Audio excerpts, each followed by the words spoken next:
حضرت بشر آفی رحمت اللہ علیہ سے سارا زمانہ پیار کرتا تھا۔ بغداد کا ایک تاجر کہتا ہے مجھے نہیں بابا اچھا لگتا تھا۔ ہمارا اپنا اپنا ذہن ہے نا، ہم کہتے ہیں میں نے جدھر ساری دنیا جا رہی ہے وہاں نہیں جانا، کہتے ہیں کہ وہ بابا مجھے نہیں اچھا لگتا تھا، حالانکہ سارا بغداد عزت کرتا۔ کیوں نہیں اچھا لگتا تھا؟ کہتے ہیں اس لیے کہ بابا نہ صرف فرض مسجد میں پڑھتا تھا، باقی نماز گھر جا کے۔ تو میں کہتا تھا اتنا ولی ہے تو باقی بھی مسجد میں پڑھے۔ کہتے ایک دن میں نے کہا جسوسی کرنی ہے اس کی، جو کہ اسلام میں منع ہے۔ کہتے ہیں حضرت بشر آفی رحمۃ اللہ علیہ نے جمعے کے فرض پڑھے، فرض پڑھ کے نکل گئے دوڑ کے۔ فرماتے ہیں میں پیچھے ہو گیا، میں نے کہا میں نے سنتیں چھوڑ دی ہیں پر اس کا پتہ کرنا ہے، سنت نفل بعد میں پڑھوں گا۔ کہتے ہیں حضرت بشر آفی جلدی سے نا ایک کباب والی دکان پہ گئے، وہاں سے کباب خریدے، اور میں نے کہا بوڑھے کی عمر دیکھو اور اس کے ذائقے دیکھو، اس عمر میں بھی کباب کھائے گا۔ اوئے ہوئے، مولوی کو روٹی نے ستایا تھا، اس لیے سنت اور نفل چھوڑ آیا ہے۔ کہتے ہیں تھوڑا سا وہ آگے بڑھے تو نان بھائی کی دکان سے نا نان خریدے۔ میں نے کہا دیکھو یار، دیکھو اس کے ذائقے، گرم نان کھائے گا۔ بہت سارے لوگ بغداد میں رات کی روٹی کھاتے پر یہ گرم کھاتا ہے۔ کہتے ہیں حضرت وہ نان اور کباب لے کے نا جنگل کی طرف مڑے تو میرے دل میں خیال آیا یار بڑا ہی اس آدمی کا عجیب ذہن ہے، یہ اب سبزے پہ بیٹھ کے یہاں موج کرے گا، کھائے پیے گا، اور سنت نفل چھوڑ دی، اللہ ہزاروں مرید ہیں۔ کہتے ہیں حضرت جنگل میں داخل ہوئے، تھوڑا سا سفر کیا تو کچی آبادی آ گئی۔ کچی آبادی، ایک کچے مکان کی ٹوٹا ہوا دروازہ، باہر سے کنڈی لگی۔ بغداد کے ننگے پاؤں چلنے والے ہزاروں مریدوں کے اس پیر نے کنڈی کھولی، اندر گئے، ایک فالج زدہ بابا جی بیٹھے۔ کہتے ہیں حضرت بشر آفی نے اپنی پگڑی کھولی اور اس آدمی کے منہ سے پانی نکل رہا تھا، رال ٹپک رہی تھی۔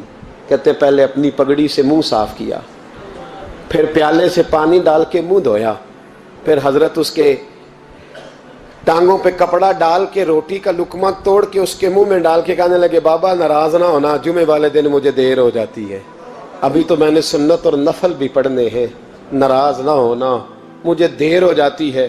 کہتے ہیں وہ بابا رو پڑا اور کہنے لگا بشر یار 14 سال ہو گئے تو روز آتا ہے، 14 سال، یہ 1 صدی کا قصہ ہے، 2-4 برس کی بات نہیں، 14 سال سے تو روز آتا ہے، میں پتہ نہیں کب تک لاش بنے پڑا رہوں گا، تو کب تک آئے گا؟ حضرت بشر آفی نے بابے کے یہاں سے پوچھ کے کہا بابا فکر نہ کر، آج کے بعد یہ جملہ نہ کہنا کہ تو میرے لیے بوجھ ہے۔ فرمایا لوگ سمجھتے ہیں کہ میں نے عبادت کر کے مقام پایا ہے، لوگ سمجھتے ہیں میں نوافل زیادہ پڑھتا ہوں، دنیا جانتی ہے کہ میری رات کی تسبیح زیادہ مضبوط ہے، پر میں ان میں سے کوئی بات بھی نہیں، میں تو تیری نوکری کرتا ہوں تو اللہ نے میری عزتوں میں اضافہ فرما دیا ہے۔ سوچ ہی صاف نہیں، نظریہ ہی ٹھیک نہیں، فکر ہی ٹھیک نہیں۔ اسلام نظریے کا مذہب ہے، سوچ کا۔ مسند امام احمد بن حنبل کی حدیث سنیں، حضرت انس بن مالک فرماتے ہیں جب انسان نے روزہ رکھا ہوتا ہے نا تو روح ویسے ہی پاک ہوتی ہے اس کی۔ میں نے یہ سوچا کہ کچھ باتیں ایسی کی جائیں جس سے تھوڑی سی سوچیں بھی تبدیل ہو، کچھ سوچوں کا وضو، سوچوں کا غسل، افکار و نظریات کی بھی بات ہو۔ ہم سمجھتے ہیں کہ شاید کثرت عبادت اصل ہے۔ اقبال کہتے ہیں یہ ذکر نیم شبی، یہ مراقبے، یہ سرور، تیری خودی کے اگر نگہباں نہیں تو پھر کچھ بھی نہیں ہے، تیری خودی کے اگر، اور پھر عام چیز نہیں کہا یہ ذکر نیم شبی، سویرے سحری کا ذکر، یہ مراقبہ، یہ جو تو گھنٹوں اللہ کی یاد میں بیٹھا رہتا، یہ سرور، کہتے بے کیف عبادت نہیں، سرور والی، یہ ذکر نیم شبی، یہ مراقبے، یہ سرور، تیری خودی کے اگر نگہباں نہیں، اگر تیرے نظریے کو نہیں بدل سکے، تیری سوچ نہیں بدل سکے، تیرا ایمان مضبوط نہیں کر سکے، تیری خودی کے اگر نگہباں نہیں تو پھر کچھ بھی نہیں۔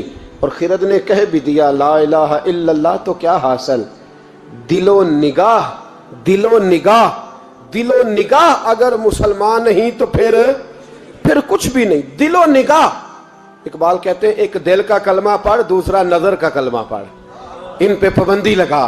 دل و نگاہ اگر مسلمان نہیں تو پھر تو کچھ بھی نہیں، کچھ بھی نہیں۔ حضرت انس بن مالک کہتے ہیں میں حضور کے پاس بیٹھا تھا، حضرت عبداللہ ابن عمر بھی بیٹھے تھے، کوئی بات ہو رہی تھی، ایک حجرے میں بیٹھے تھے، دروازے پہ دستک ہوئی۔ مسند امام احمد میں حدیث ہے نبی پاک علیہ السلام نے فرمایا انس دروازہ کھولو، دروازے پہ وہ بندہ ہے جس کو اللہ بغیر حساب کتاب جنت عطا فرمائے گا، وہ بندہ ہے دروازے پہ۔ حضرت انس بن مالک کہتے ہیں میں نے دروازہ کھولا تو بندہ دیکھا، غریب سا ایک انصاری صحابی، اور بندہ بڑا سادہ، وضو تازہ کر کے آیا ہے تو پانی کے قطرے داڑھی سے بہہ رہے ہیں، اور چمڑے کے جوتے اس نے لپیٹ کے نا تو بغل میں چھپائے ہوئے، آ کے عطیات کی حالت میں بیٹھا، حضور سے دو چار باتیں کی، چلا گیا۔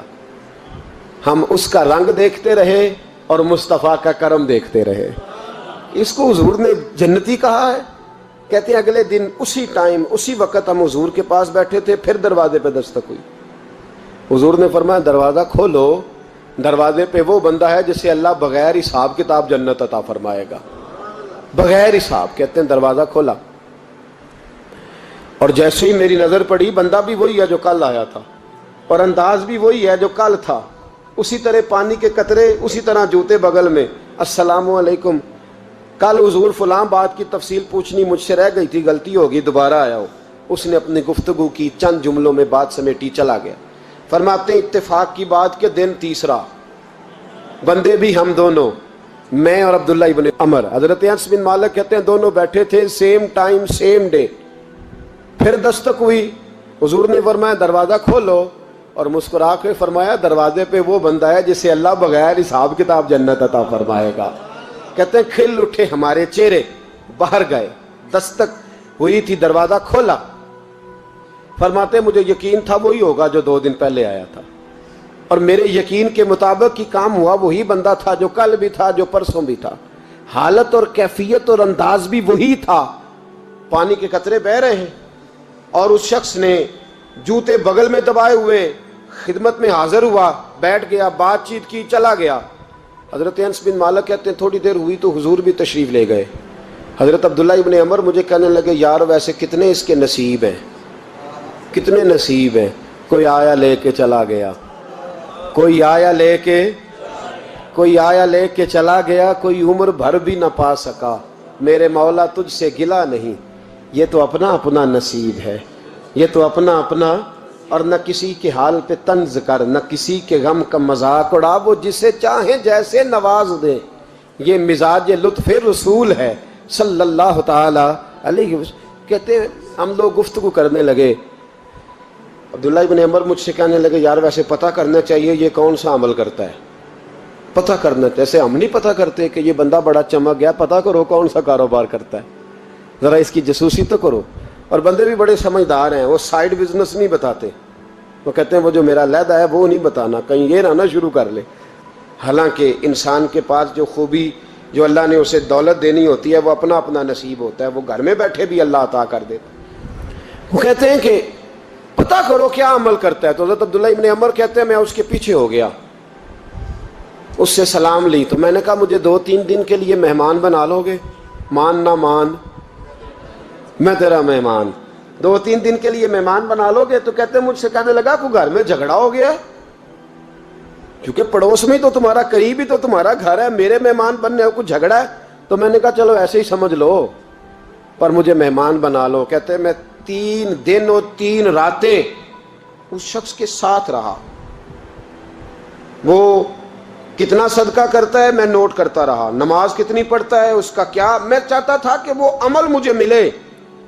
اس کی برکت سے مصطفیٰ نے اسے 3 مرتبہ جنتی فرمایا ہے تاکہ وہ کیفیات مجھے بھی ملیں۔ حضرت عبداللہ ابن عمر کہتے ہیں کہ میں نے کوئی خاص چیز نہیں دیکھی، وہ عشاء پڑھتا تو فجر تک بستر پہ کروٹیں لیتا، اور میں الحمدللہ اٹھ کے تہجد بھی پڑھتا، نوافل بھی پڑھتا۔ کہتے ہیں وہ 1 سپارہ پڑھتا، میں 3 پڑھتا۔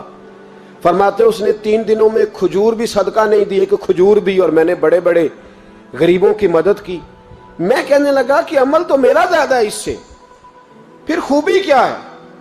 خاص توجہ کرنا، اسلام اور دین کا جو فکری اساس ہمیں صحابہ نے دی۔ حضرت عبداللہ ابن عمر کہتے ہیں میں نے تیسرے دن اسے کہا بھائی اللہ تیرا بھلا کرے، تو نے بڑی خدمت کی، میں نے جانا ہے میرا کوئی جھگڑا نہیں ہوا تھا، میں تو بس تیرا عمل دیکھنے آیا تھا کہ تو عمل کیا کرتا ہے۔ تو وہ صحابی کہتے ہیں مجھے کہنے لگے یار تو میرا عمل دیکھنے آیا تھا، مجھے بتا تو صحیح کیا نے، اور کیوں دیکھنے آیا میرا عمل، تجھے کیا ضرورت پڑی میری جاسوسی کی؟ تو کہتے ہیں مجھ سے جب اس نے سوال کیا تو میں نے اس کو کہا بھائی تو 3 دن آیا نا ہم بیٹھے ہوئے تھے؟ کہا ہاں میں آتا رہا ہوں۔ کہا 3 دن نبی پاک نے فرمایا اللہ تجھے بغیر حساب کتاب جنت عطا فرمائے گا۔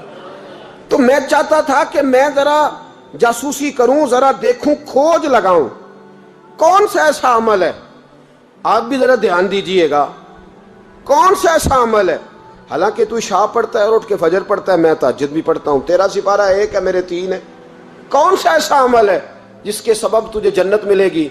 تو کہتے ہیں وہ صحابی کہنے لگے یار کوئی ایسا عمل نہیں، کوئی شے نہیں، میں اس قابل ہی نہیں، من نانم کے من دانم، جو میں ہوں مجھے پتا ہے۔